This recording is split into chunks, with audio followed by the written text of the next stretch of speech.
Buenas tardes a todos los participantes. Sean bienvenidos a una nueva edición Salud Ocular en Línea, organizada por el Instituto Nacional de Oftalmología, INO, del Ministerio de Salud. El día de hoy desarrollaremos el tema Síndrome del ojo seco, a cargo del médico oftalmólogo Álvaro Cáceres Pinto, especialista del Instituto Nacional de Oftalmología. Les recordamos a todos los participantes que podrán enviar sus preguntas a través del chat. Bienvenido, doctor Álvaro Cáceres Pinto. Adelante, muchas gracias. Muchas gracias y agradecer por la invitación que me han ofrecido. Bueno, el día de hoy vamos a hablar sobre un tema bastante frecuente, que es el síndrome del ojo seco. Básicamente se describe que es una de las consultas más comunes en la oftalmología general, y que lo padece miles y miles de personas a nivel mundial.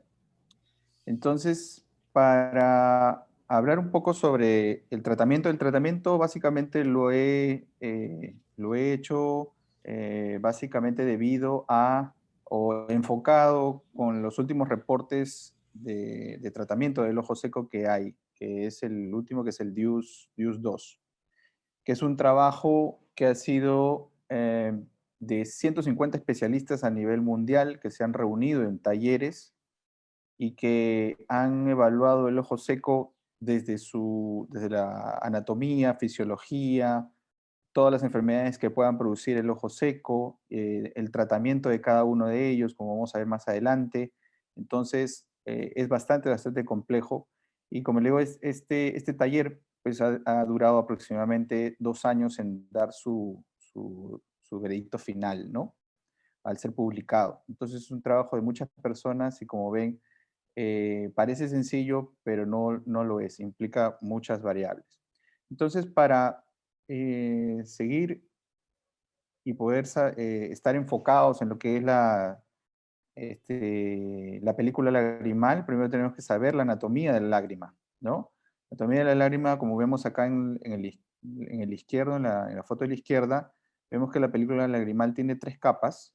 Una es la capa lipídica, que es una zona de sustancia grasa que se encuentra delante de la lágrima y que va a permitir que la lágrima se evapore. ¿Ok? Una parte central que es netamente de agua, producida por la glándula lagrimal principal y algunas accesorias.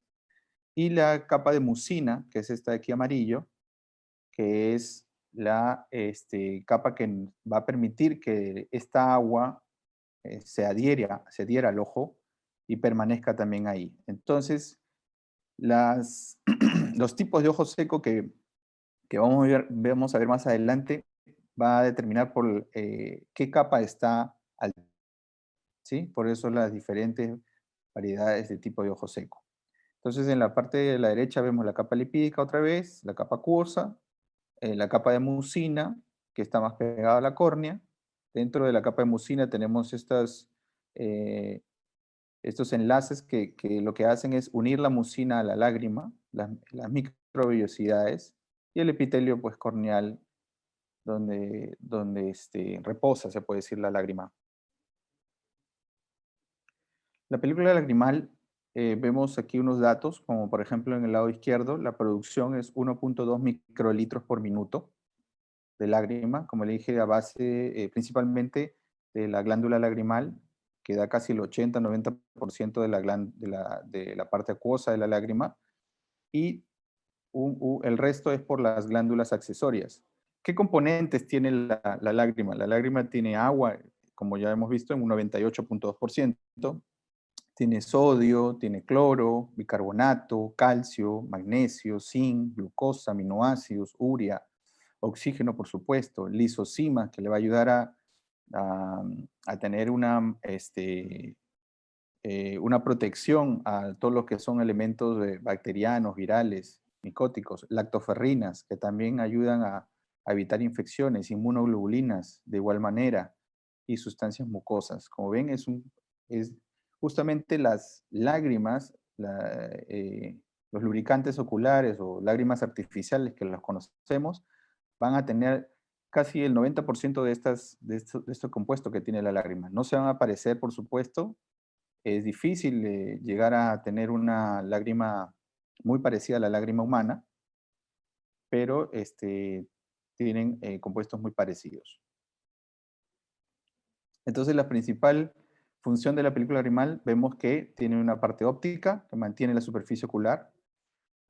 Otra función de la lágrima, es justamente la parte óptica es muy importante. Si el paciente con ojo seco tiene de un ojo seco leve, un ojo seco moderado, ya el paciente tiene problemas de visión, ya se le dificulta ver, ¿no? Ven, el televisor no lo ven muy bien, la computadora tiene dificultad. Justamente cuando parpadean y mejoran la visión, es justamente que la película animal está mal. Entonces, como ven, tiene un efecto óptico la lágrima. Un efecto mecánico porque lava los restos celulares que quedan ahí extraños en la córnea y de saco conjuntival. Con el parpadeo, la lágrima barre, como se dice, todas estas sustancias extrañas que pueden quedar. Tiene un efecto lubricante, como ya sabemos. Justamente si no hubiera lágrima, el parpadeo sería muy áspero, entre comillas, para que se pueda entender. Una capacidad nutricia, porque también la lágrima al contener oxígeno va a nutrir la córnea. A través de la lágrima se va a nutrir la córnea de oxígeno y otros elementos. Y la función antibacteriana, como ya dijimos, que defiende la superficie ocular de los gérmenes patógenos, ¿no? Como ven, todas esas funciones tiene la lágrima. Ahora, ¿para qué traje este dibujo de la anatomía del ojo en sí, con sus músculos y sus nervios? Porque para tener una buena lágrima necesitamos que todo este circuito nervioso, ¿sí? O arco reflejo, se sirva, o sea, tiene que funcionar adecuadamente. Tenemos nervios que van de afuera hacia adentro, que se llaman aferentes, y de adentro hacia afuera, que son eferentes. Y forman, como le digo, un complejo, un arco reflejo. Entonces, cuando hay un daño por algún motivo, de arco reflejo, ya sea un tumor cerebral, una parálisis de un nervio, etcétera, vamos a tener problemas en la lágrima. Como le digo, porque va a depender de eso. ¿Cómo así? Porque las filetes nerviosos, como ustedes ven ahí, llegan hasta la córnea y le dan sensibilidad a la córnea. Cuando se daña, la córnea pierde sensibilidad. Al perder sensibilidad no hay parpadeo y al no haber parpadeo va a haber una evaporación de la lágrima y el paciente va a tener ojos secos moderados a severos.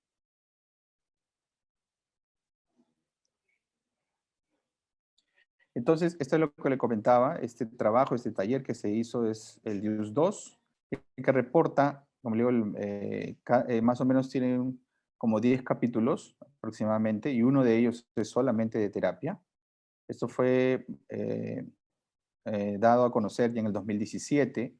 Anteriormente el DIUS 1, que fue el primer taller, fue como en el 2007, casi 10 años antes. Y como ven, y esto se va mejorando con el transcurso de los años. ¿Y por qué? Porque cada vez se va estudiando mejor la lágrima y componentes o lubricantes que mejoran también la lubricación. Y esto va, como le digo, actualizándose. Este es el último.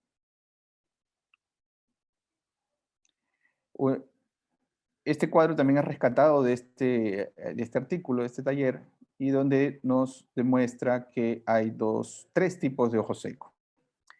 En realidad hay un ojo seco que por muchos años se vio que era el acuodeficiente, como ven acá abajo a la izquierda, que es la disminución del componente acuoso de la lágrima.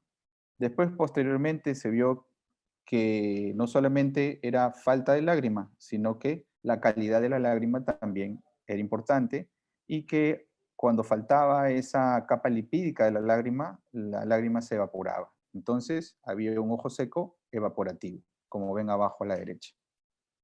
Y después también igual pasaron los años y de mayores estudios y se determinó que hay una mezcla de estos dos. Como ven en el centro, un mix de esos dos. Tanto pacientes que pueden tener poca lágrima, poca producción de lágrima y, pacientes que pueden tener, que se les evapora muy rápido la lágrima y pacientes que tienen esto mixto. Entonces también se vio, se describe aquí del dolor también neuropático, hay un dolor que el paciente prescribe, o sea, indica de que es un dolor muy fuerte todo, pero que no se ve ojo seco clínicamente. Entonces eso también se ha ido estudiando con el transcurso de los años y el manejo también de este tipo de dolor. El manejo del ojo seco se va dividiendo en etapas, ¿no? Primero, como ven al lado izquierdo, se puede hacer este test. Hay varios tests, pero uno de los más frecuentes es el OSDI, que es un test, es un cuestionario que se le da al paciente en donde le indican cuánto pues, de gravedad le puede dar en una escala a sus síntomas, a los signos, cómo le afecta la vida diaria el ojo seco. Ese test genera una puntuación y el médico puede tener más o menos la idea de qué tan grave puede ser su ojo seco.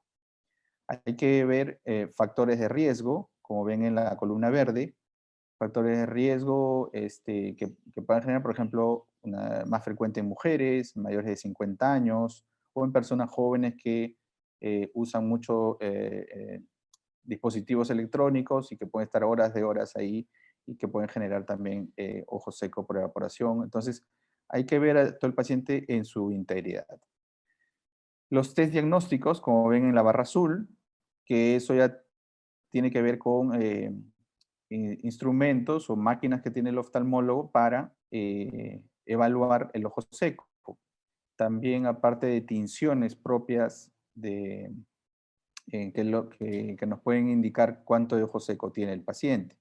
Entonces, todo esto, como ven, tiene etapas y vamos a ver más adelante acá, por ejemplo, en la etapa 1, si es un ojo seco leve, se puede indicar, por ejemplo, modificaciones en el ambiente del paciente. Se le puede indicar de que tiene que evitar, por ejemplo, el contacto o evitar el aire acondicionado, por ejemplo, ventiladores, ¿no? Cerca al ojo, a la cara, ¿no? También se le puede indicar que modifique también un poco su dieta, ¿sí?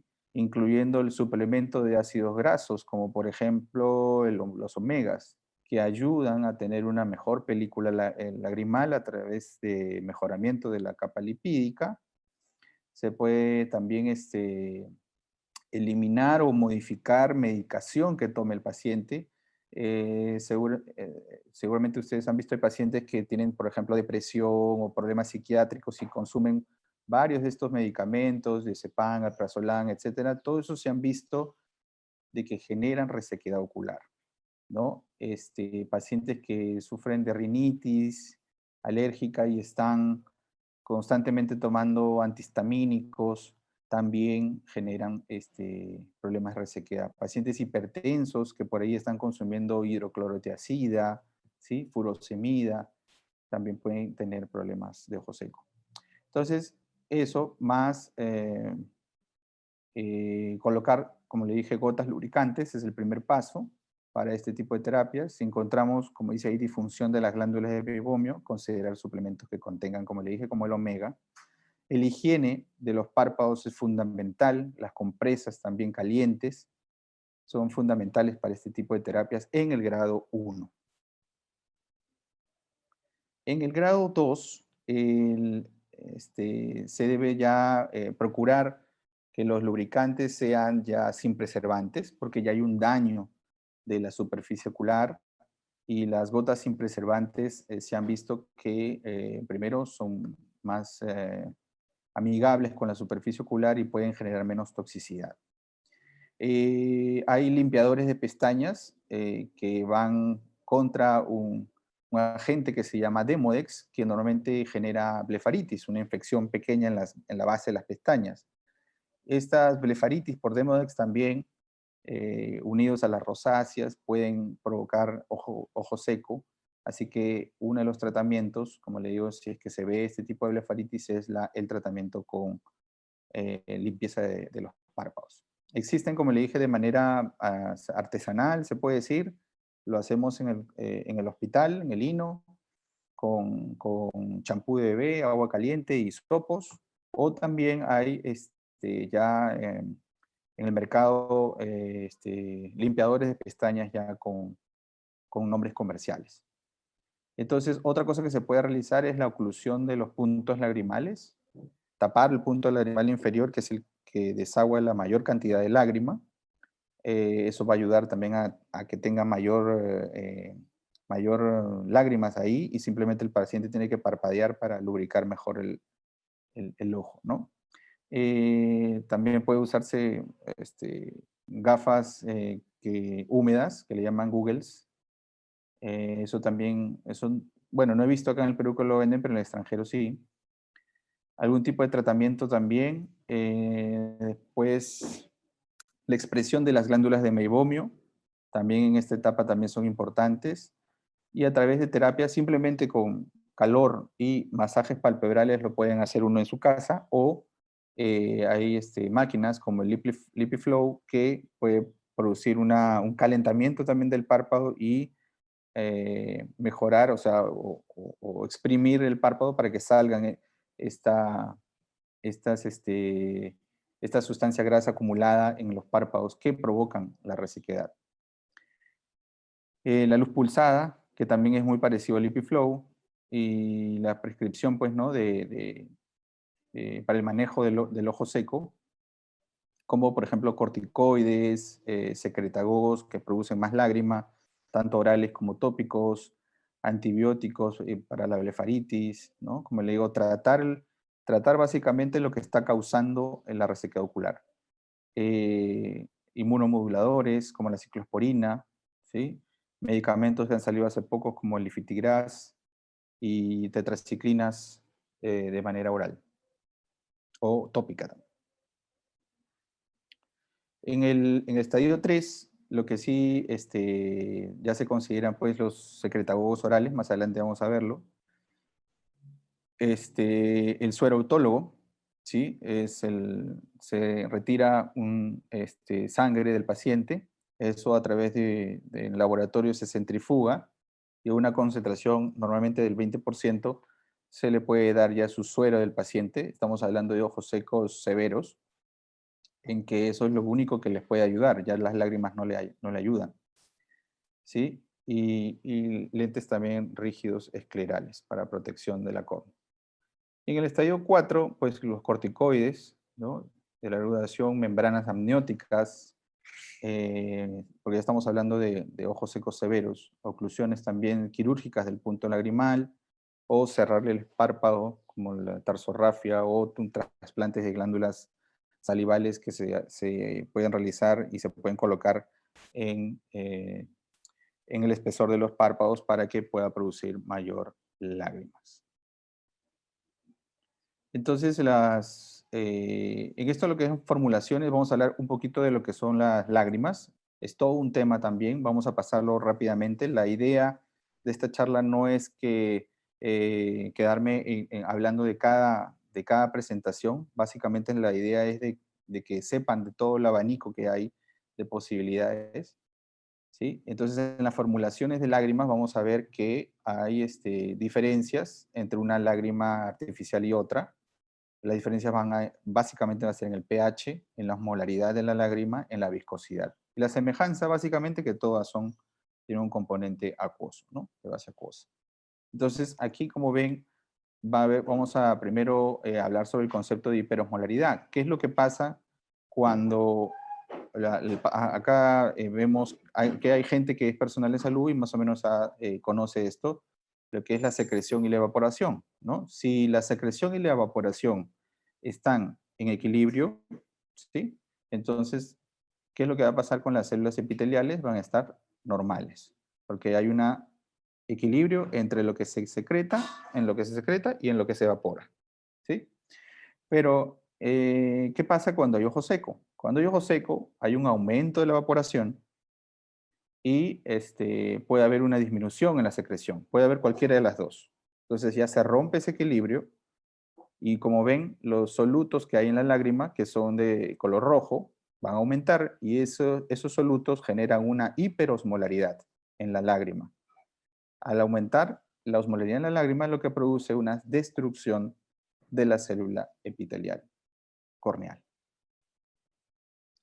Los agentes potenciadores de la viscosidad, tenemos como vemos acá, varias marcas, ¿no? Por ejemplo, el Dextran, el ácido hialurónico, hidroxipropilmetilcelulosa, alcohol polivilílico, polietilenglicol, etcétera. Son elementos dentro de la lágrima que generan, que potencian la viscosidad del líquido, de la lágrima artificial. Los beneficios, que aumentan el espesor de la lágrima, se protege contra la desecación, promueve la retención de lágrimas en la superficie ocular, protege la superficie ocular, mantiene el grosor corneal fisiológico, mejora también la densidad de las células caliciformes, que es algo muy importante. Las células caliciformes producen la mucina, que es la responsable de que la lágrima se quede en el ojo, y alivia los síntomas de ojo seco. Esos son los potenciadores. Hablemos un poquito sobre la carboximetilcelulosa. Tenemos también muchos marcas aquí, como el Refresh T, Refresh Liquid Gel, Optive, el Optive Advance. Son medicamentos que, por ejemplo, el Optive Advance todavía no llega al Perú, pero ya se usa en otros países. Derivados de la celulosa, ¿no? Con grupos carboximetilo y se forma a partir de las paredes celulares de las plantas. De ahí lo sacan. También se llama carmelosa sódica y también está dentro de productos farmacéuticos, alimentos y cosméticos, ¿no? Entonces se une a las células epiteliales y promueve la curación de las células epiteliales. La hidroxipropilmetilcelulosa, también igual algunas marcas, son ésteres de celulosa que son polisacáridos viscoelásticos, que aumentan la viscosidad. Varía en concentraciones de 0,2 a 0,8% y combinación con otros componentes. También se combinan con otros componentes.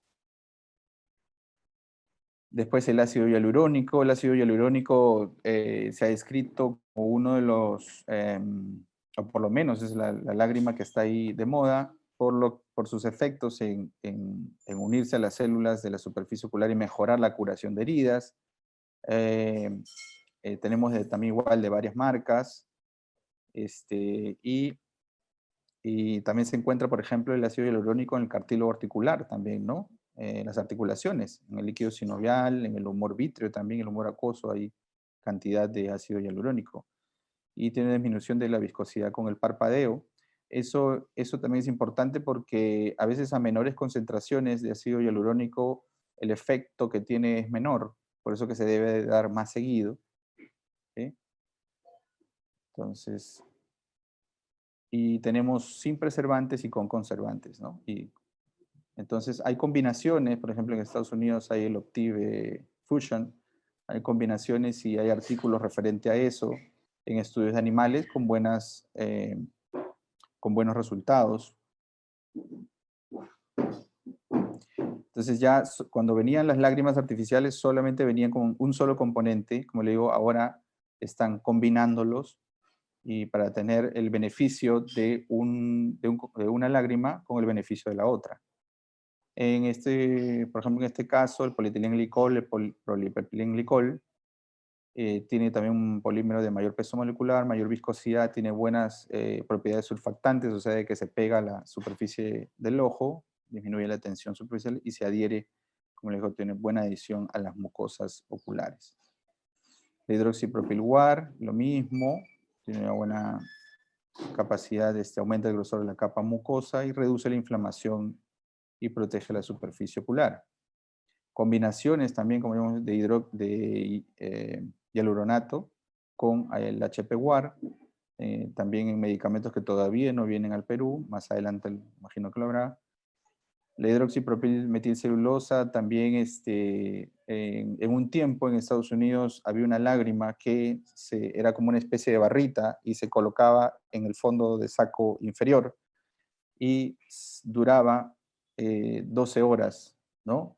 Pero pues estuvo un tiempo, pero al final los pacientes se quejaban de sensación de cuerpo extraño por mucho tiempo y tuvo que ser retirado del mercado. Se llama Lacricer. El ácido alcohol polivílico también, es una lágrima también que tiene muchos, muchos años en el mercado, aquí en el Perú. Tiene baja viscosidad, buena absorción epitelial, baja tensión superficial, buena permanencia y también propiedades estabilizadoras de la película lagrimal. Como ven también algunas marcas. El ácido acrílico ya, cuando el ojo seco ya deja de ser leve y estamos en un ojo seco moderado y el paciente nos refiere de que, doctor, cada vez que amanezco me molesta, siento como que se me es muy difícil abrir los ojos y siento que me raspa los ojos cuando los abro. Este paciente está teniendo problemas de ojo seco cuando duerme. Probablemente que el paciente no tiene un buen cierre palpebral y está teniendo resequedad ocular. Entonces, para ellos, los lubricantes en gel son los más apropiados. Antes de dormir se coloca el lubricante en gel y al día siguiente, pues por supuesto, amanece mucho mejor por su tiempo, pues, ¿no?, de permanencia. Lo único malo que puede provocar visión borrosa, por eso que se aconseja siempre en la noche. Bueno, un cuadro de la adhesividad a la mucosa de todos los medicamentos, de las gotas lubricantes que hay, en que la carmelosa es uno de los que se adhieren también más. Homoprotectores como la trealosa, la L-carnitina, el L-tritinol, que ya algunos laboratorios ya lo tienen incluido en la composición de la lágrima y tiene buenas propiedades supresoras de la inflamación, ¿no? Bajo estrés hiperosmótico sin alterar el metabolismo, reduce la tinción corneal. Cuando hay un ojo seco y colocamos la tinción, pues nos da toda la córnea llena de puntos.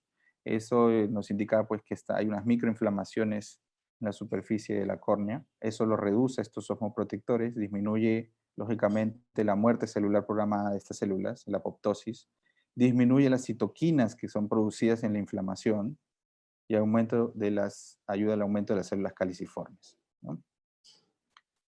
Hay medicamentos, por ejemplo, como en Francia, de este laboratorio, que solamente tiene trealosa, que es, como le dije, es un osmoprotector.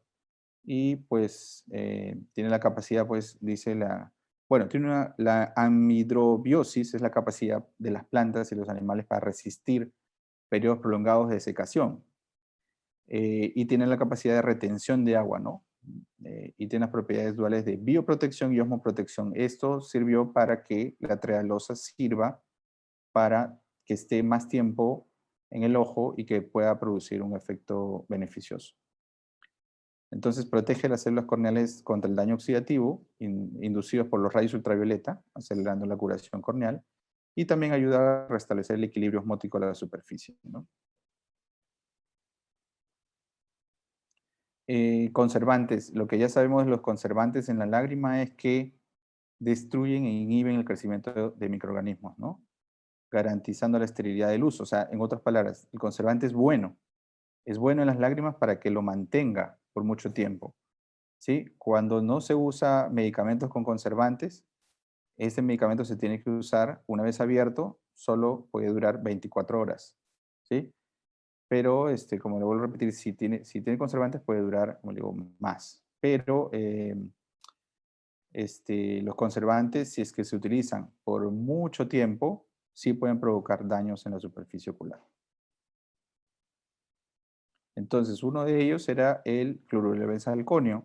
El cloruro de benzalconio que cada vez se ha ido retirando de los medicamentos, de todos los medicamentos, no solamente de las lágrimas artificiales, sino de todos los medicamentos, se ha ido bajando, como le vuelvo a repetir, por su efecto de toxicidad a largo plazo.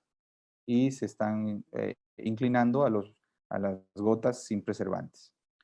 Se empezó primero con las lágrimas, después se ha visto aquí en el Perú ya las gotas para el glaucoma, que también han ido perfilándose para no tener conservantes, y más adelante o en otros países vamos a ver que también antibióticos sin preservantes se ha visto. Daña los nervios corneales, retrasa la cicatrización de las heridas, ¿no? Ese es el problema del conservante. Interfiere en la estabilidad de la lágrima y causa la pérdida de esas células caliciformes, ¿no? Que son las importantes. Entonces también igual algunos conservantes, algunos lágrimas que tienen, por ejemplo, el clorito de sodio, que a través de los rayos ultravioletas se transforma en cloruro y en agua, el purite, el perborato de sodio, que también el contacto con la superficie ocular se transforma en oxígeno y en agua, la cetrimida, el poliquat, etcétera. El perborato de sodio, por ejemplo, ¿no? Que el contacto con el ojo se divide en agua y en oxígeno. La toxicidad, ya lo hemos dicho, cuando un colirio se aplica con mayor frecuencia, superior a 4 veces al día, puede generar toxicidad. Cuando se usa lentes de contacto, igual por eso que aconsejamos lentes de contacto que lo utilicen con lágrimas que no tengan preservantes. Cuando la superficie también está dañada, ¿no? Porque la titisica. Y cuando hay obstrucción del sistema de drenaje o que causan disminución del aclaramiento lagrimal. En la cuestión de la lágrima por evaporación, o sea que no hay esa capa lipídica, se empezó a salir gotas que tienen esta sustancia lipídica que puede simular a esta capa y producir menos desecación. Entonces vienen en emulsión, entonces previene, como le dije, la evaporación lagrimal y está a base de fosfolípidos que son insolubles en agua, pero pueden generar visión borrosa. Por ejemplo, acá en el Perú tenemos el de abajo, Sestane Balance, y en Japón, por ejemplo, el Cationor, ¿no? Los suplementos lipídicos, sabemos que hay dos tipos de capas, lipídica, una polar y una no polar, y tiene que estar, el lipídico polar está debajo, el no polar arriba, pero cuando hay este tipo de ojo seco por evaporativo, ya no va a haber una de estas capas y por eso que produce las molestias de ardor. También ha habido antioxidantes como la acetilcisteína, la vitamina A, también en algunos países también lo tienen. Aquí, por ejemplo, unos cuantos ejemplos que también ayudan a tener menor ojo seco. Soluciones tamponadas, que bueno, ya son excipientes, partes de la molécula en sí. Los electrolitos, se ha visto que los electrolitos son importantes en la lágrima y dentro de los más importantes, el potasio. Es el más importante referente a la lágrima. También la inhibición del rayos ultravioleta induce la apoptosis en estas células corneales con moduladores del canales de potasio. Ahí justamente es donde se está trabajando. Uno de los países más fuertes en trabajar en esta parte es España, en que sus investigadores están trabajando en medicamentos para bloquear, como le dije, esos canales de potasio y que no se desencadene posteriormente la reacción inflamatoria producto del ojo seco. El suero autólogo, como ya hemos dicho, es en ojos secos graves, ¿no? Se puede usar también en quemaduras químicas, en enfermedades como síndrome de Sjögren, Steven-Johnson, en erosiones corneales recurrentes, en necrosis tisular postimplantes orbitales, ampollas de aparición tardía después de las trabeculectomías. Tiene muchas funciones y nos es de gran ayuda para el ojo seco severo. El sueroautólogo mejora, como le dije, la cicatrización de las heridas del epitelio corneal, inhibe la liberación de citoquinas inflamatorias, interleuquina 1, 6, y aumenta el número de células caliciformes, como le digo, y la expresión de la mucina, ¿no? También el factor de crecimiento neural y el factor de crecimiento epidermal lo mejora. Otras alternativas, el suero halogénico, ¿no? El suero del cordón umbilical. Por ejemplo, el suero del cordón umbilical, en el extranjero, en Europa específicamente, hay una compañía que se dedica a procesar, ¿no? El suero del cordón umbilical, lo convierte así en frasquitos y lo vende como si fuera una gota lubricante, como le dije, en vez del suero autólogo. y preparaciones como plaquetarias, ¿no? El plasma rico en plaquetas, etcétera, que también nos ayudan a recuperar la superficie ocular. Mucolíticos como el ambroxol, la bromexina, la acetilcisteína, ya que cuando hay un ojo seco moderado severo, se produce daños o alteraciones en la capa de mucina, y lo que vamos a ver en la córnea son estas como tipo hilachas que cuelgan de ahí, que no son más que la capa mucina alterada. Y se puede dar estos medicamentos para mejorar esa capa lipídica. Bueno, esto es más o menos lo que comentaba así rápidamente, que era los estudios que se están haciendo en Europa sobre los canales de el TRPV1 y el TRPVM8 en animales para mejorar lo que son la reacción en cadena inflamatoria del ojo seco. Los tapones lagrimales, como ya hemos visto, también se pueden usar, pero ahí está el pero, no usarlos en una infección, ¿no? Latente de inflamación. Antes de colocar un tapón lagrimal, tenemos que dar una pequeña dosis o tanda de antibióticos antiinflamatorios para que el canal de la vía lagrimal esté bien y se pueda colocar.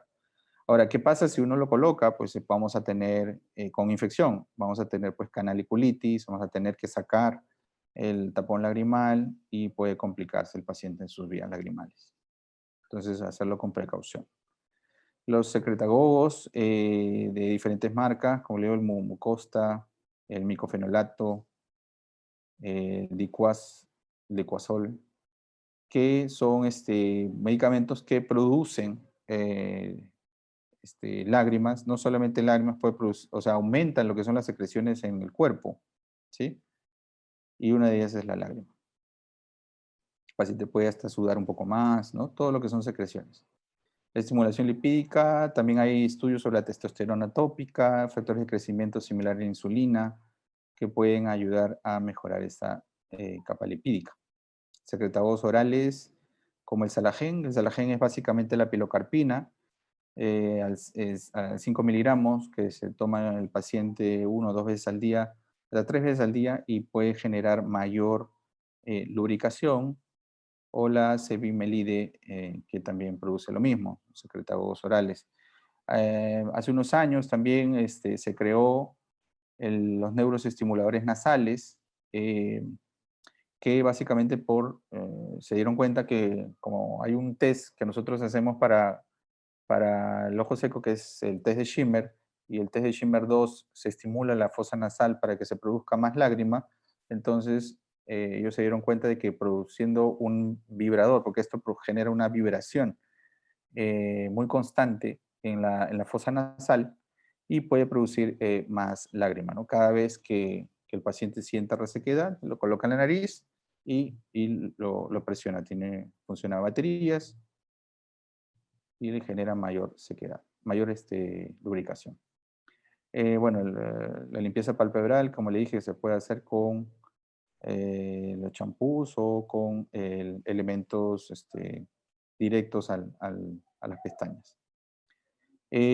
Cuando hay blefaritis, cuando hay una infección en las pestañas por Demodex, como les había comentado, se puede uno limpiar las pestañas, y aparte el tratamiento con ivermectina, esta sustancia que ahora está de moda por la pandemia. Estas son las gafas húmedas, que se llama con el nombre de Blefastim, ¿sí? LipiFlow, la máquina, como le digo, que genera calor local y exprime los párpados para que se puedan, todas las glándulas de meibomio se puedan drenar. El otro es como la luz pulsada, como está acá abajo a la derecha, y arriba a la derecha son gafas también que generan calor. Para todos estos tratamientos de disfunción de glándulas de meibomio que producen resequedad ocular. Se puede hacer también con la cánula de masking, se puede abrir estos conductos de las glándulas de salida, de las glándulas de meibomio, para que tenga mejor capa lipídica. Hay que ver, como le dije anteriormente, el parpadeo, alteraciones en el párpado pueden generar problemas. Como vemos abajo a la derecha, un ectropion palpebral nos va a ocasionar problemas de resequedad, ya que no va a haber una buena posición palpebral.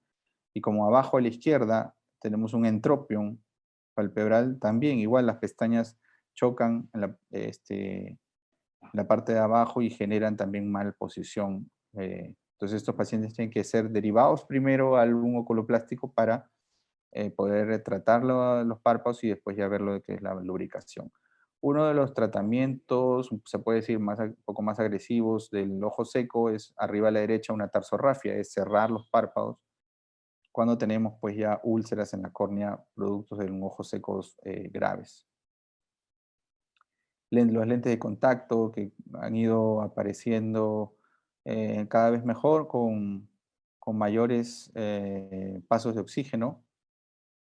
Y los lentes esclerales que se apoyan, como su nombre lo dice, en la esclera, que generan también lubricación permanente porque es una cúpula, se puede decir, donde se llena de agua y va a estar más humectado la superficie ocular. Inmunomoduladores como el Clasier, o bueno, la ciclosporina, que tenemos en dos marcas, como Restasis y Clasier, y el Tacrolimus, que bueno, lo tenemos ahora como fórmulas magistrales y también en crema, ¿no? Que también se han usado. Estos inmunomoduladores, como ya sabemos, lo que va a producir es menor inflamación, el ojo seco, va a evitar que el ojo seco se vuelva a producir y va a mantener el sistema inmune quieto. Los corticoides también en ojos secos moderados a severos también son fundamentales. Solamente un cuadro para recordar alguno de ellos: la prednisona, la fluometolona, los efectos en subir la presión intraocular, que eso también el oftalmólogo tiene que verlo bien, su efecto antiinflamatorio, ¿sí? Otros medicamentos que han salido ya en los últimos años con factores de crecimiento nervioso recombinante, como el Oxervate. Lo único malo que es el precio, es bastante caro, que también mejoran la lubricación. Factores de necrosis tumoral también, estimulado por el gen de proteína 6, también que todavía son medicamentos que están en estudio. La antagonista de receptores de interleuquina 1, también en estudio para todo este tipo de ojos secos. Los neuropéptidos también igual. Se han hecho ya estudios en ratones, en conejos y con resultados prometedores. El Ifigras, que también es un medicamento que proporciona mayor lubricación en el tiempo, eso ya sí ya está descrito y aprobado por la FDA en Estados Unidos, con el nombre de Sidra. Y las tetraciclinas, como ya hemos visto, que también pueden contribuir a mejorar los parámetros clínicos, la disfunción de las glándulas de mebomio, que es bastante común. Y se trata pues las blefaritis anteriores, ¿no?, asociadas al ojo seco. Tiene propiedades antiinflamatorias y disminuyen la capacidad de las colagenasas, ¿no? También disminuyen la capacidad de las fosfolipasas A2 y las metaloproteinasas, que son sustancias que se producen como una cascada de inflamación en la superficie ocular. Y disminuye también la producción de mediadores inflamatorios como interleuquina 1 y los factores de necrosis tumoral alfa. Muy bien. Hay otras cosas que han ido saliendo también con el tiempo. Nos podemos, como le digo, quedar más tiempo hablando sobre eso, pero espero que se haya entendido. Espero si tienen alguna pregunta para poder resolverlas. Muchísimas gracias por la atención. Muchas gracias, doctor Álvaro Cáceres, especialista en oftalmología del Instituto Nacional de Oftalmología, INO, por esta excelente presentación. Sí, tenemos así algunas preguntas que nos han hecho llegar los participantes. Indican así: con respecto al tratamiento con lubricantes, ¿cuándo es recomendable el uso de gotas y cuándo el ungüento lubricante? Y la posología en ambos casos, si pudiera usted indicarnos. Muchas gracias. Ya, las gotas lubricantes, básicamente yo los prescribo ya una vez que el paciente tiene síntomas de ojo seco, síntomas, ¿sí? De repente algunos oftalmólogos están viendo también igual la charla, cuando se han percatado de que hay algunos pacientes de que ustedes le encuentran clínicamente ojo seco con, por ejemplo, un test que se llama test de fluoresceína, y encuentran resequedad, pero el paciente indica que no le molesta, que no tiene molestias. Entonces uno le pregunta y dice, no, no, todo normal, no siente. ¿Tiene sensación de cuerpo extraño? No. ¿La luz le molesta un poco? No, tampoco, nada. Sensación de resequedad, nada. Entonces, cuando hay ese tipo de ojos secos, en realidad yo no le doy lubricantes, ¿no?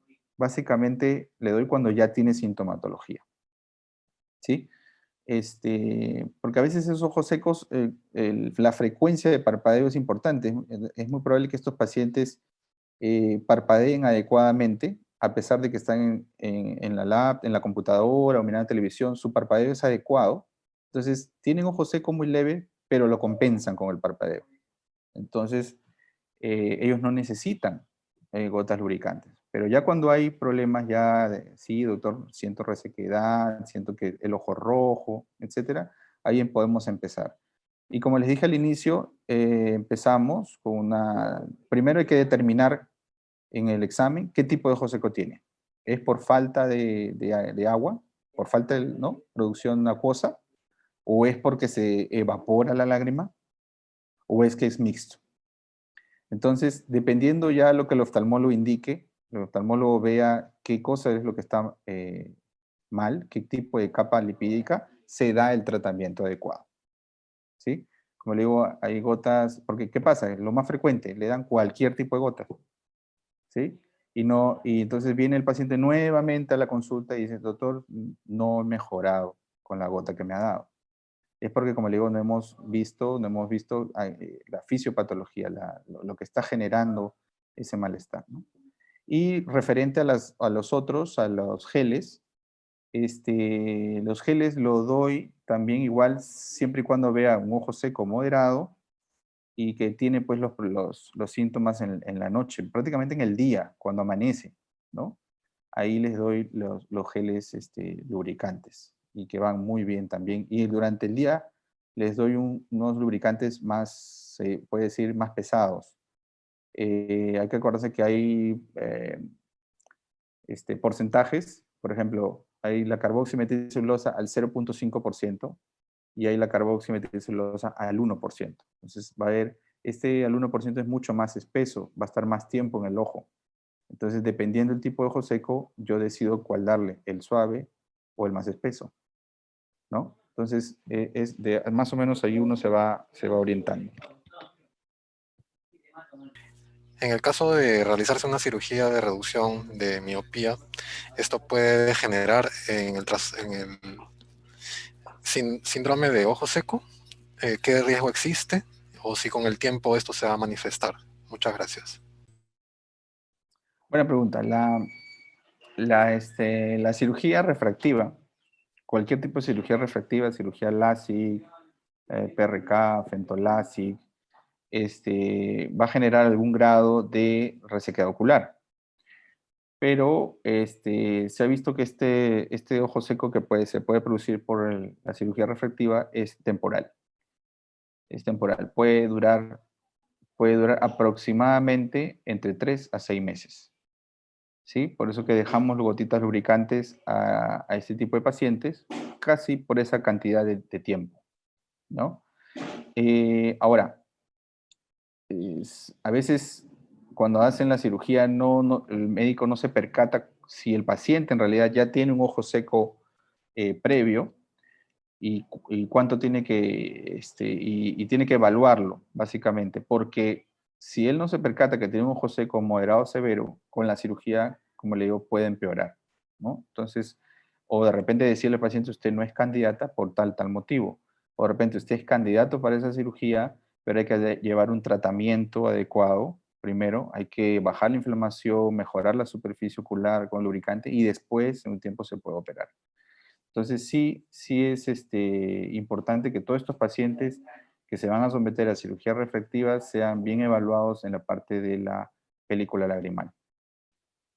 Nos consultan también respecto a cuando hay un cuadro preexistente de glaucoma y se presenta también un cuadro de ojo seco. ¿Cómo debería procederse en ese caso? ¿Qué tipo de tratamiento es el más indicado, ¿no? Considerando las condiciones que presenta un ojo con glaucoma. Muchas gracias. Ujú. El glaucoma, sí, se ha visto que los medicamentos para el glaucoma están incluidos, están dentro de la lista de medicamentos de uso tópico que producen resequedad, alteración en la película lagrimal. Entonces, en estos casos, eh, se puede virar a tratamientos de gotas lubricantes, de gotas, perdón, para el glaucoma que no tengan preservantes. Ese sería una de de lo que se puede realizar con ellos. O en el caso que no haya en el lugar donde ustedes están este tipo, ver qué gotas para el glaucoma tienen y ver el conservante, el preservante que tienen, ¿no? Si es de repente un preservante biodegradable, podría ayudar, ¿no? Que a uno que tiene un preservante como, por ejemplo, eh, este, el, el- el- el preservante que hemos visto hace poco. Entonces, si tiene este tipo de preservante, tenemos que mirar, como le dije, a los biodegradables o simplemente a los que no tienen preservantes. Entonces, con eso el paciente se sentiría mucho mejor. Aumentamos también, por supuesto, la lubricación en ellos. Si no usaban gotas lubricantes al empezar el tratamiento de glaucoma, ahora lo van a usar y de repente puede ser un poco más seguido. La idea es hacerlo de manera escalonada. Por ejemplo, comenzar 2 veces al día, 3 veces al día, y si no mejoran los síntomas, aumentar a 4 veces, 5 veces al día, hasta 6 veces al día, dependiendo, como le digo, el ojo seco que tenga. Pero la idea es esa. La idea es tratar de llevarlos o de usar las gotas sin preservantes. Asimismo, nos están consultando respecto a cuando es que se suministra el Cistalan Ultra.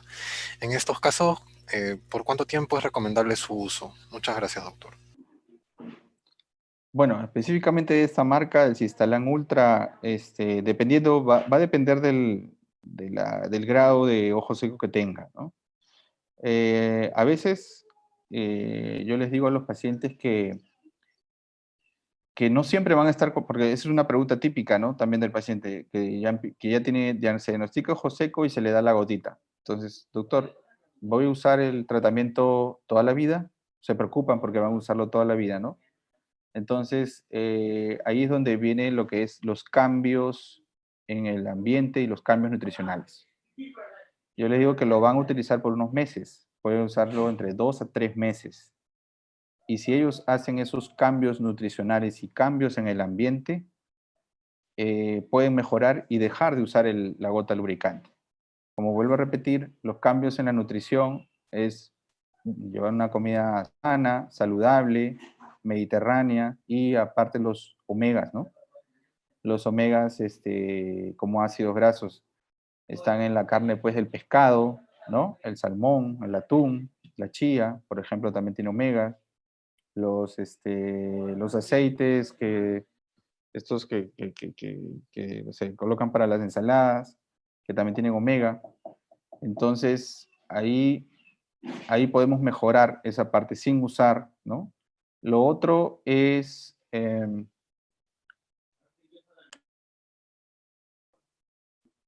lo otro es mejorar la parte ambiental. A veces pacientes que están en lugares altos, donde hay poca presión de oxígeno, son lugares más secos, son pacientes que pueden tener más resequedad ocular y cuando vienen a Lima, que en Lima es muy húmedo, entonces mejoran la lubricación. Entonces recomendamos lugares más húmedos para los pacientes con ojo seco.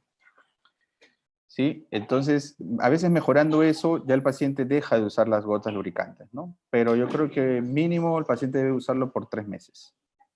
Doctor, también nos están refiriendo en los casos en que aparece las úlceras, la úlcera corneal. Esto es en una etapa en la que el ojo seco es crónico o avanzado.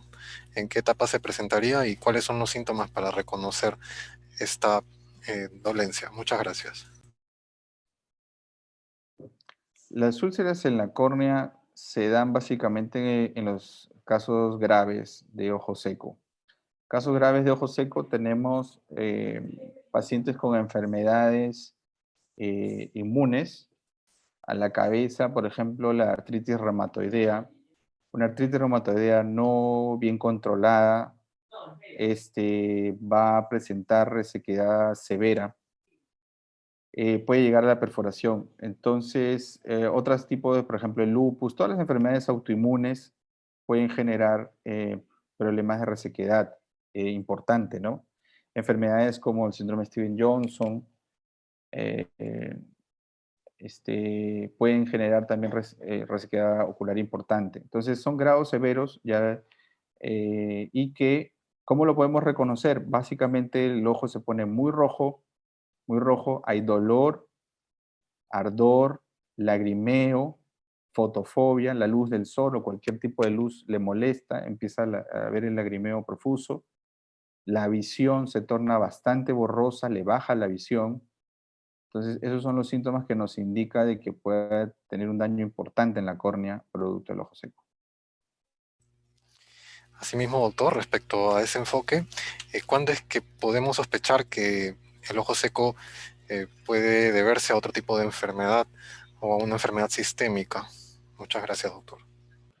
Lo que pasa es que, como le digo, es un abanico, ¿no? Eso es muchas enfermedades pueden producirlo y básicamente los medicamentos, algunos medicamentos que el paciente toma. Entonces, sin ir muy lejos, quizás la enfermedad más común que ya no está produciendo algún tipo de resequedad y es básicamente la diabetes. La diabetes genera una neuropatía, acuérdense, en todo el cuerpo, y la córnea no está exenta a eso. La córnea es el lente natural que tenemos dentro del ojo, que donde no hay vasos, pero sí hay nervios, y muchísimos. Entonces, se afecta la parte nerviosa de la córnea y pierde una sensibilidad y el paciente diabético deja de parpadear o parpadea menos de lo que un paciente que no tiene diabetes lo hace. Entonces se genera un ojo seco evaporativo importante y bueno, esa es una de las causas sistémicas. El paciente hipertenso, también por no ir muy lejos, no tanto la hipertensión puede generar la resequedad, sino el medicamento como tal, ¿no? Todo lo que lo comenté, ¿no? Todo lo que son los diuréticos como tal generan resequedad, ¿sí? Entonces, pacientes que toman hidroclorotiazida, furosemida, ¿no? Entonces, tienen... De ahí, como le dije, de ahí por ahí lo más frecuente son las artritis, los lupus eritematoso, pacientes que, por ejemplo, con algún tipo de enfermedad oncológica, que pueden haber recibido radioterapia, más radioterapia que quimioterapia, pero pueden tener también problemas de resequedad al afectarse, y más que todos los que han tenido problemas oncológicos en la cara. Al recibir radioterapias generan problemas de ojo seco. Y esos son los más frecuentes, ¿no? Asimismo, en cuanto al tratamiento indicado de pulsación térmica o LipiFlow, ¿esto tiene algunas contraindicaciones que debemos considerar? ¿Qué pacientes pueden someterse a ese tipo de tratamiento o terapia? Muchas gracias, doctor.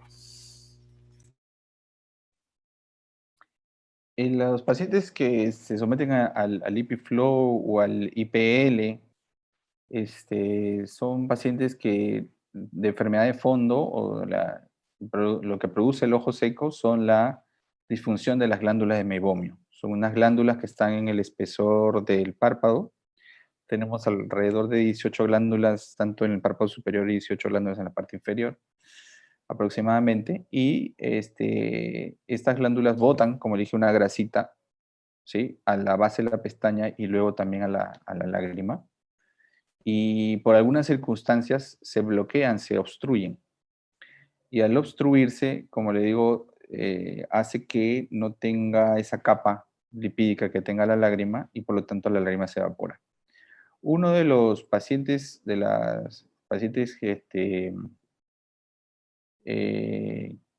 quizás no se deba hacer y que se debe hacer con cuidado, son los pacientes con rosácea ocular.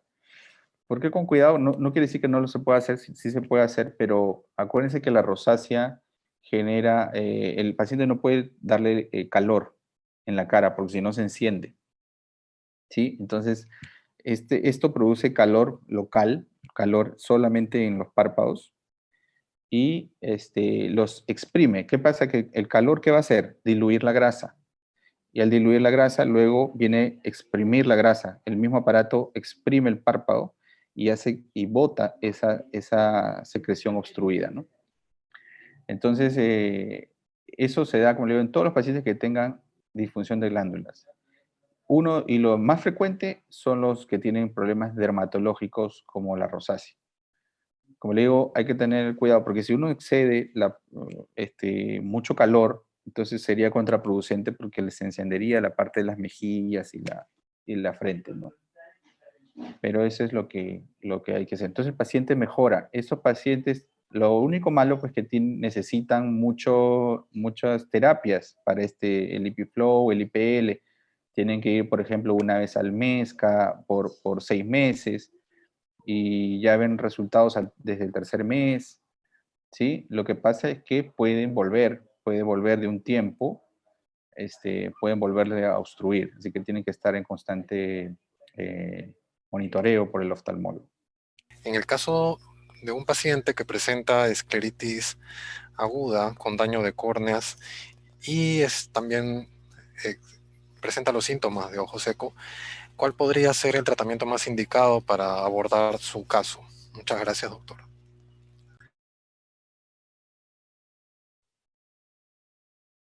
Escleritis y ojo seco. La básicamente, para el tratamiento de la escleritis, que es a base de corticoides, ¿no? Primero hay que ver la causa, por lo cual se está haciendo la escleritis, ¿no? Porque no solamente es desinflamar, que es parte también del tratamiento del ojo seco, que se puede manejar con corticoides,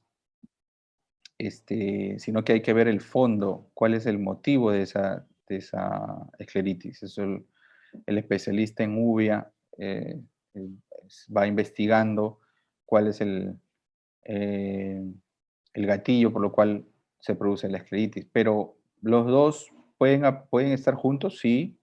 Los dos tienen el tratamiento parecido, sí, porque se usa corticoides y se puede usar las lágrimas también junto con ellas, ¿no? Entonces no habría algún problema de usarlo juntos, ¿no?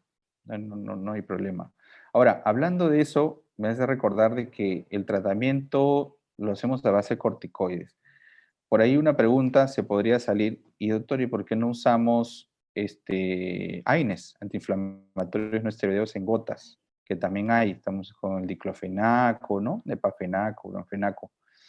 Se ha visto, bueno, los estudios indican de que, si bien es cierto, hay una mejoría, pero la mayor mejoría ha sido, o mayores resultados se ha visto con los corticoides que con los AINES.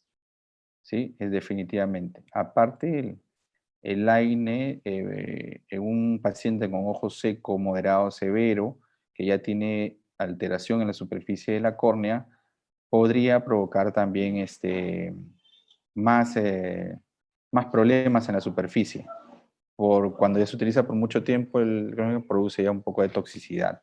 Entonces, en cambio, el corticoide es más tolerado, ¿no? Entonces, eso es lo que le iba a decir. Nos consultan respecto a recomendaciones que se podrían dar para prevenir el ojo seco en personas que usan por mucho tiempo, digamos, las computadoras y además ya han tenido cuadros o están ya recibiendo un tratamiento por ojo seco. ¿De qué manera podría modular estos, también hablando de un estilo de vida, ¿no? Y los factores que pueden incidir negativamente en agudizar un síndrome de ojo seco? ¿Cómo pueden manejarse? ¿Cuáles serían las recomendaciones a tener en cuenta para tratar estos casos? Muchas gracias. Sí, es una pregunta importante. El ojo seco, pues también bastante común es justamente en las personas jóvenes, ¿no? Se ve que puede aparecer hasta en adolescentes, jóvenes que ya están mucho tiempo en la computadora, celular, tablets, viendo películas, etcétera, videojuegos. Entonces, básicamente lo que hay que hacer y decirles a ellos es de que aumenten el parpadeo. Eso es fundamental. Porque se ha visto pues que cuando utilizan estos dispositivos la cantidad de parpadeo es mucho menor, casi el 50% menos. Y eso hace pues que tenga un ojo seco evaporativo. Entonces, aumentando el parpadeo, mejoran la lubricación. Uno. Dos, a veces están los jóvenes pues trabajando en las oficinas y están pues con ventiladores o aire acondicionados que justo le cae a la cara, ¿no? Entonces, imagínense, es la computadora, el aire acondicionado directo a la cara. Eso definitivamente va a ocasionar un ojo seco moderado. Entonces, evitar justamente eso, hacer que el aire corra de diferente, o localizarse en un momento en que no le caiga directo a los ojos. Eso por una parte. Dos, perdón, tres sería lo que ya hablamos, la modificación en la dieta. Cuatro, justamente también evitar esta regla que siempre también lo digo que es la regla 20-20-20. No es tanto para el ojo seco, pero sí para el cansancio visual por el mucho tiempo de uso de la computadora, que son 20 minutos de computadora, luego hay que usar 20 segundos la visión lejana para más o menos mirar un objeto de 6 metros a más, y luego 20 segundos cerrar los ojos, y luego otra vez 20 minutos de computadora, y así, ¿no? 20 minutos, 20 segundos, 20 segundos, la regla 20-20-20. Evita el cansancio visual y, como le digo, mejora y aumentando el parpadeo, el paciente va a estar mucho mejor. Nos consultan también, doctor, si es siempre asociado el dolor intenso, el dolor de ojos a un cuadro de ojo seco, y además también en qué casos podemos diferenciar, eh, digamos, otros malestares como migrañas que no necesariamente puedan asociarse o producir el síndrome de ojo seco. Muchas gracias.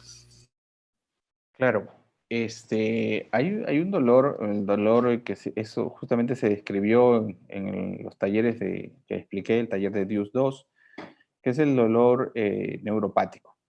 El dolor neuropático es un paciente que se queja de dolor, pero que al verlo en la lámpara de hendidura, vemos que su ojo está totalmente normal, que no tiene problemas de lubricación. Entonces uno dice, ¿de dónde viene el dolor? Entonces hay que evaluar otras causas de dolor, como presión ocular, ¿no? Eh, que también puede causar dolor, algún tipo de inflamación en el ojo. Y una vez visto que todo eso está bien, como le digo, podemos catalogarlo como un dolor neuropático. El dolor neuropático puede deberse a varias causas. Pero la causa más frecuente es el dolor tipo de la infección por herpes, La infección por herpes genera una neuropatía, ¿sí? Genera un dolor, como dije, neuropático que se desencadena por varios motivos, sin generar algunas veces lesiones corneales. A veces se reactiva y genera una lesión corneal, pero a veces no. solo genera dolor y tiene que ser visto por especialistas en el dolor, porque son dolores que no pasan con medicamentos simples como paracetamol, ibuprofeno, no. Son pacientes que necesitan medicamentos como gabapentina, medicamentos mucho más agresivos, ¿no? Es ese tipo de dolor que hay que descartar. La migraña también es una de las causas de dolor o migraña ocular, ¿no? Que también hay que descartar. Es el paciente igual que también vemos que dice, viene por dolor ocular y no le encontramos absolutamente nada en el ojo. Y por ahí salió de que, sí, doctor, yo de pequeño, bueno, yo de joven tenía crisis de migraña, ¿no? Entonces, y aparte que acordarse que el tipo de dolor de la migraña puede empezar aquí en el ojo, pero se irradia siempre hacia atrás, con una irradiación, ¿sí? En cambio, el dolor de ojo seco, solamente se queda en el ojo, ¿sí? Entonces, hay cosas que nosotros nos valemos para determinar qué puede ser. Pero sí, el dolor neuropático existe y tenemos que evaluarlo adecuadamente. Respecto también a cuadros de glaucoma, hay especialistas que tienen pacientes con estos casos y quisieran saber en qué casos, abordándolo desde una óptica un poco general, es necesario el uso de lagrimales cuando han visto que son pacientes que vienen usando medicamentos durante mucho tiempo y estos han producido ojo seco, ¿no? ¿Qué tipo de recomendaciones se les puede dar para, eh, digamos, recetarles los lagrimales indicados, ¿no? Considerando los niveles de presión ocular que están manejando por el cuadro de glaucoma? Muchas gracias, doctor. Los pacientes claro, con glaucoma, como ya había comentado, pues si ya hay este tipo de problemas en la superficie y es más, hasta a veces le causa irritación las mismas gotas de glaucoma, definitivamente la idea es cambiarlos a, a- a medicamentos que sean sin preservantes, ¿no? En la actualidad hay un laboratorio que tiene medicamentos como por ejemplo la dorzolamida y el timolol juntos, sin preservantes, y aparte tiene la tanopros también sin preservantes. Entonces, teniendo 3 medicamentos para el glaucoma sin preservantes, creo que se puede cubrir un paciente con una presión alta, ¿no? Importante. Se puede cubrir con estos 3 medicamentos, ¿sí? Y como les dije, en el caso que no encuentren en, que no encuentren estos medicamentos, hay que ver los preservantes, sí, que sean biodegradables también, ¿no? En otras palabras, hay un intermedio entre estos dos y podríamos evaluar cuál es el que se debe colocar específicamente. También nos consultan, ya finalizando esta etapa de preguntas de los participantes, en cuanto a a los componentes de muchos lubricantes oculares. ¿Cuál es la diferencia entre la carmelosa y el cloruro de sodio al 9%? Si podría indicarnos, doctor. La carmelosa o carboximetilcelulosa, ¿no? Que es un compuesto orgánico. Claro. La carboximetilcelulosa, como ya lo describí también en la charla, tiene los componentes que han sido sacados, se puede decir, de las partes vegetal, ¿sí? De las plantas. En la parte, tiene un componente que está en las plantas y de ahí se sacan estos compuestos. Tienen capacidades, pues, de protección del epitelio corneal, lo que no tiene el cloruro de sodio. El cloruro de sodio, básicamente, o el suero, que es lo que lo conocemos al 9%, 9 por mil, tiene, al contrario, una cantidad importante de sodio, ¿sí? Que eso podría generar mayor daño en la superficie de la córnea y podría provocar más inflamación en personas con ojo seco, ojo, no en personas que no tienen. La persona que no tiene ojo seco se puede colocar cloruro de sodio y no habría tanto problema. Pero el paciente que tiene ojo seco ya moderado, severo, si usted le coloca cloruro de sodio, lo que va a producir es mayor hiperosmolaridad y la osmolaridad le va a generar más dolor, más problemas, ¿sí? Entonces, esa es básicamente la diferencia, ¿no? La diferencia entre la carboximetilcelulosa y el cloruro de sodio. Muchas gracias, doctor Álvaro Cáceres. Eh, Le damos la palabra para que pueda hacer unas recomendaciones finales sobre este interesante tema y algunas consultas de pronto también en torno a tener bastante claro cuáles son las principales causas para este síndrome de ojo seco y los detalles a tener en cuenta por el personal de salud para orientar mejor a sus pacientes. Muchas gracias, doctor. Bueno, agradecer la invitación, como le digo, siempre para mí es un gusto compartir con ustedes, del personal de salud interesado en este tema. Este tema, como dije también al inicio, es un tema bastante amplio. En estos últimos 10 años se ha hecho investigaciones, muchísimas investigaciones sobre el ojo seco y se está tratando de llevarlo pues a puntos de prevención, ¿sí? Medicamentos que puedan prevenir la resequedad y bueno, lamentablemente estamos viviendo en una época en que estamos mucho tiempo en los dispositivos electrónicos y esto se ha agravado. No solamente lo digo por la pandemia, sino la pandemia ha agravado, ¿no? Porque ahora tenemos a nuestros hijos pues más tiempo en la casa y justamente va a haber dos cosas que van a aparecer, que ya están apareciendo, que es el ojo seco y la miopía, ¿sí? Entonces, tenemos que ser precavidos con este tipo y todas las recomendaciones que yo he dado en esta charla son, como le digo, buenas para poder evitar este tipo de problemas, ¿no? Y siempre sus controles por el oftalmólogo una vez al año, una vez que le miden la vista, que el oftalmólogo le vea toda esta parte también del ojo seco. Muchas gracias a todos por la invitación.